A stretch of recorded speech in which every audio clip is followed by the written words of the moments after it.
大家好，我是小颖。今天我们用土豆和鸡蛋来做好吃的。首先准备一个大土豆，去皮，然后用擦丝器擦成粗一点的土豆丝。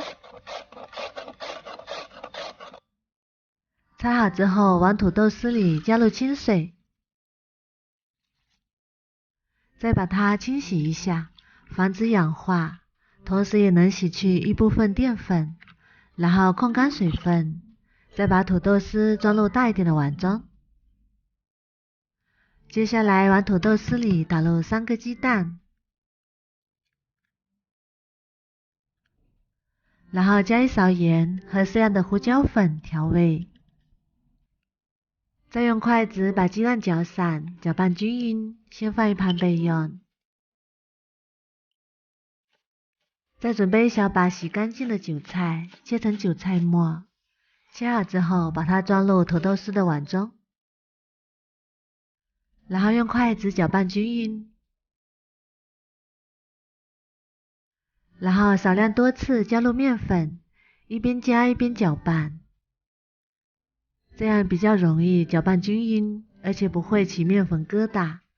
搅拌成这种粘稠的糊状就可以啦。先放一旁备用。接下来开小火把锅烧热，加一点点花生油，不用太多，然后用刷子刷均匀，使整个锅都沾上油。再把土豆丝面糊慢慢倒进来，然后用筷子快速把它铺均匀。铺均匀之后盖上盖子，小火焖3分钟。这个时候土豆丝表面已经定型，然后在土豆丝表面刷上一层食用油，这样可以有效的锁住水分，吃起来更加的鲜嫩。然后给它翻个面，再盖上盖子，继续小火焖3分钟。时间到，我们打开看看，哇，好香啊！浓浓的韭菜土豆香，两面金黄，然后刷上一层番茄酱。番茄酱是这个土豆饼的灵魂，搭配起来非常的好吃。刷均匀之后，再撒一点熟芝麻增香，看起来就非常的有食欲，闻起来非常的香。然后把它盛出来，切成自己喜欢的形状。切好之后装盘就可以开吃啦。这个土豆饼表面非常的酥脆，但是里面的口感非常的鲜嫩。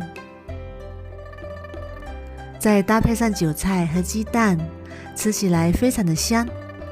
看一下，它的营养也是非常的丰富，用它来当早餐也是非常的不错。用料和做法都非常的简单，全过程只需要10几分钟。不喜欢吃饭的宝宝也可以试试这样做，如果你喜欢也试试吧。喜欢我的视频就关注我吧，谢谢您的支持。